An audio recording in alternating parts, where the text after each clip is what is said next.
in to see, is this true for you, right? The reason why I bring this up is because when you start connecting with, you will have tricksters who will come in as fake guides. The Lokis of the spirit world, basically. Right. No.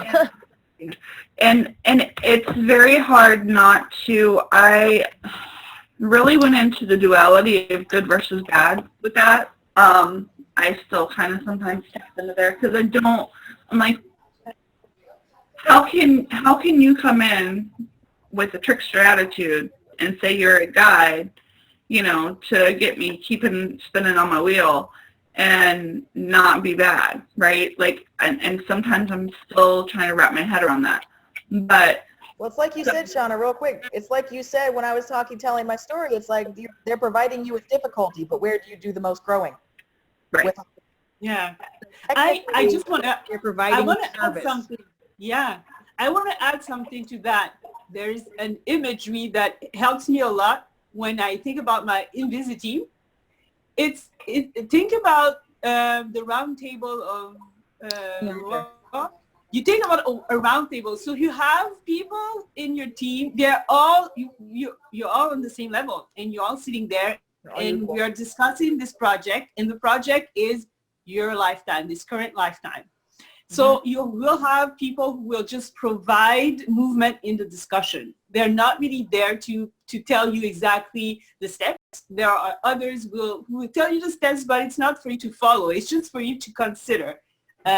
Your advisors.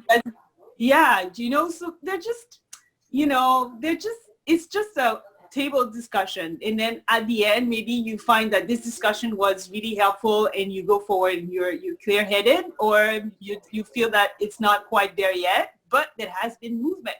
So because there has been discussion. So sometimes maybe it might help to see it like that too, because I felt as well that if you put so much pressure on your guides,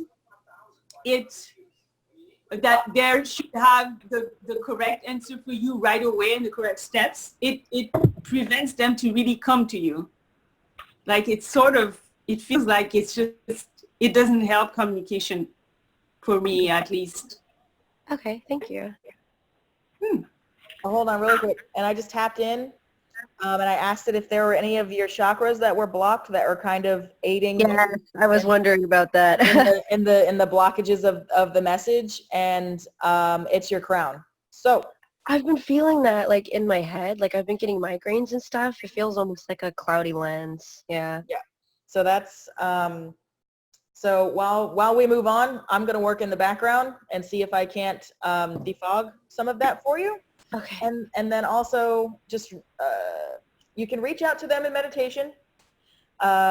Sometimes, like, they're going to come through. They're going to start to come through in a multitude of different ways.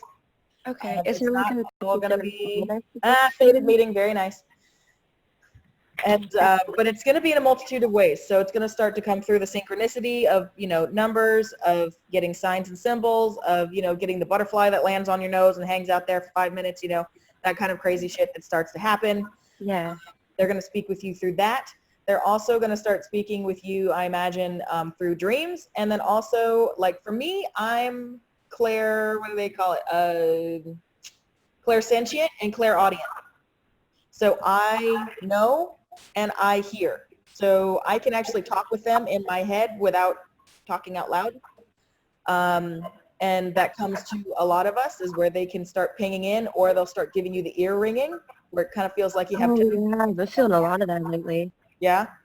So yeah. Oh, it's a good thing I'm here then. Yeah. They're trying to come into contact with you. But like Shauna said, you always want to exercise discernment and then ask, truth, is this one of my higher guides? Or truth, is this my higher self? Truth, is this being here for a benevolent reason?